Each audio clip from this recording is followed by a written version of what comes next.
គួរលាយល្បាយដីបែបណាដើម្បីបំបើងមែកដំណាំឲ្យឆាប់ចាប់ឫសដុះបានល្អនិងរស់បានច្រើនវត្ថុធាតុផ្សំមានដូចជាដីមានជីជាតិ1ភាគស្រកីដូងម៉ត់1ភាគទឹកហើយនិងមេជីបងប្អូនមានដីអំពុកដីមុខលើដីបាត់បឹងស្រះទំពាំងដីល្បាប់គឺសុទ្ធសឹងតែជាដីមានជីជាតិចំពោះដីដែលមានកំទេចកំទីជាប់ដុំបើសិនជាបងប្អូនអាចរែងវាចេញបានគឺកាន់តែល្អចាក់ស្រកីដូងចូលហើយច្របល់ជាមួយដីឲ្យសព្វគឺឲ្យស្មើសាច់គ្នាស្រកីដូងនេះគឺអត់ម៉ត់ទាំងអស់ទេគឺមានតែខ្សែជាប់គ្នាដុំអញ្ចឹងហើយខ្ញុំត្រូវអង្គុយប្រឡេះវាចេញពីគ្នាខ្ញុំធ្វើតូចតាចគឺយកទៅបំបើតែ 4-5 មេឃបើសិនជាបងប្អូនធ្វើទ្រង់ទ្រាយធំអាចគុណចំនួនភាគឡើងតាមនឹងចុះរីឯមេជីគឺ 20cc ឬក៏ 20 មីលីលីត្រលាយទឹកចំនួន 5 លីត្រដោយសារខ្ញុំមានទឹកតែ1លីត្រអញ្ចឹងហើយខ្ញុំលាយមេជី 4cc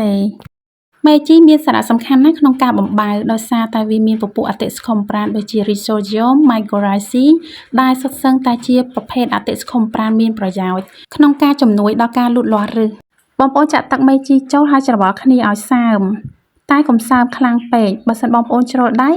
អាចថែមស្រកីដូងម៉ត់ពីក្រោយបន្តិចទៅក៏បានដែរបន្ទាប់មកច្រកចូលថង់យើងអាចប្រើថង់ដៃក៏បានថង់អត់ដៃក៏បានដាក់ដីចូលឲ្យណែន